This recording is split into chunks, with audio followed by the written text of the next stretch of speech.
স্বরচিত কবিতা একটা পাঠ করার চেষ্টা করছি। ভুল ত্রুটি হলে অবশ্যই মার্জনা করে দেবেন। কবিতাটির নাম নষ্ট মেয়ে।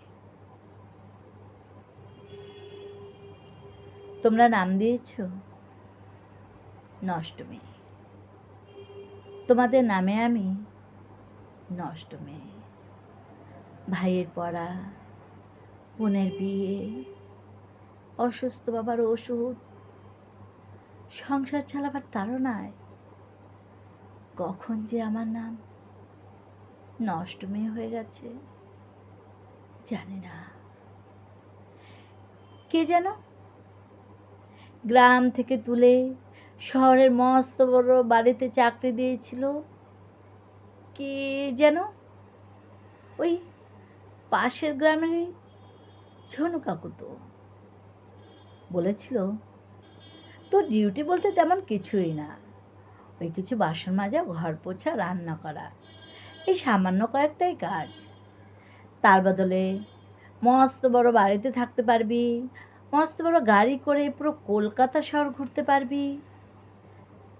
তার বদলে যে টাকা আসবে তাতে অসুস্থ বাবার ওষুধ আসবে, বোনের বিয়ে হবে, ভাইয়েরও একটা কাজ হয়ে যাবে।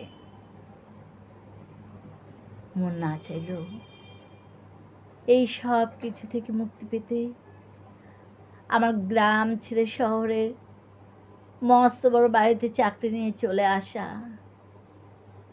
কিন্তু কাজের কথা তো সব বলেছিল, এ কথা তো বলেনি। সমস্ত কাজের পর দিনের আলোর শেষে রাতের অন্ধকারে ওই মস্ত বড় বাড়িতে বিভিন্ন বাবুদের আনাগোনা, আর তাদের সুধা পানের পর তাদের আনন্দের সঙ্গী হতে হবে আমায়। আর হতে না চাইলে চাবুকের আঘাতে আঘাতে ক্লান্ত শরীর মেঝেতে পড়ে যেত, আর সেই ক্লান্ত শরীর হয়ে উঠত ওই মস্ত বড় বাড়িতে আসা বাবুদের খেলনা। একদিন আমাকে সব কাজ থেকে মুক্তি দিয়ে শুধু একটা কাজই রাখলো, দিনের আলোর শেষে রাতের অন্ধকারে শহরের এই গলি থেকে সে গলি, এই বিছানা থেকে সেই বিছানা হারিয়ে ফেললাম গ্রামের প্রাণবন্ত আমি আমাকে। অনেক কষ্টে পালিয়ে গেলাম আমি আমার গ্রামে। গ্রামের কেউ আমায় স্বীকার করলো না। আমায় স্বীকার করলে অসহায় বা আমাকে ছাড়তে হবে গ্রাম।